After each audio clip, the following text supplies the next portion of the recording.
tout le monde. Aujourd'hui, nous allons vous présenter Yokohama Akejima Sea Paradise, un endroit hyper populaire situé au Japon. C'est un complexe de loisirs construit sur une île artificielle dans la baie de Yokohama. Ce lieu propose plein d'activités, un aquarium géant, un parc d'attractions, des restos, des boutiques et même un hôtel. Mais au-delà du côté fun, il faut aussi parler des impacts que ce site peut avoir, que ce soit positivement ou négativement, sur l'environnement, l'économie et la société. Le site se trouve à Akejima, dans le quartier de Kanazawa, à Yokohama. Il occupe une île artificielle de 24 hectares, dont 16 sont utilisés pour les attractions, l'aquarium, les restaurants et tout le reste.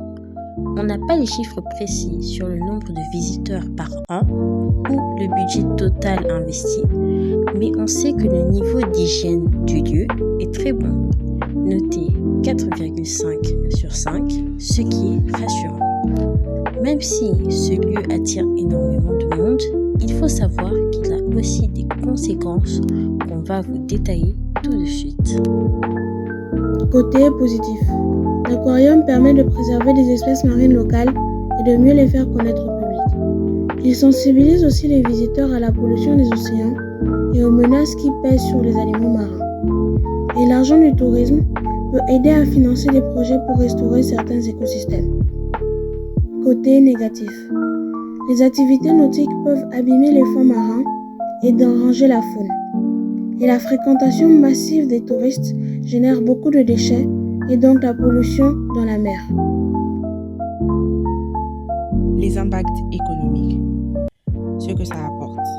Le site crée pas mal d'emplois, ce qui est super pour l'économie locale.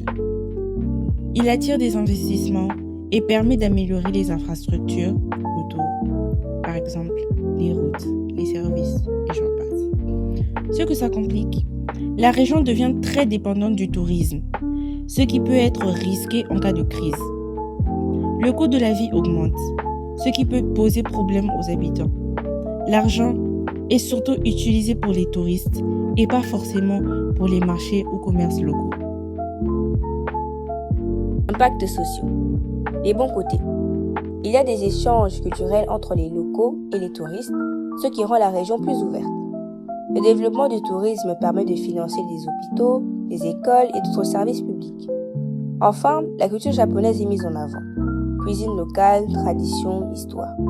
Les moins bons. Certains habitants, surtout les plus traditionnels, n'apprécient pas toujours le mélange culturel. Mais également le développement rapide du site a pu provoquer une baisse de qualité de vie pour certaines personnes, notamment à cause du bruit, des constructions ou du monde.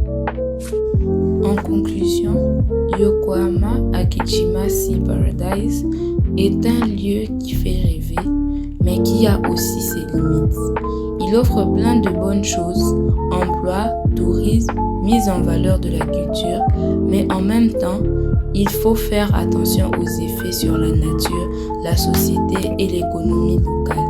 Ce genre de projet peut être super à condition de bien équilibrer les choses en protégeant l'environnement et en pensant aussi aux habitants. Merci d'avoir suivi notre présentation.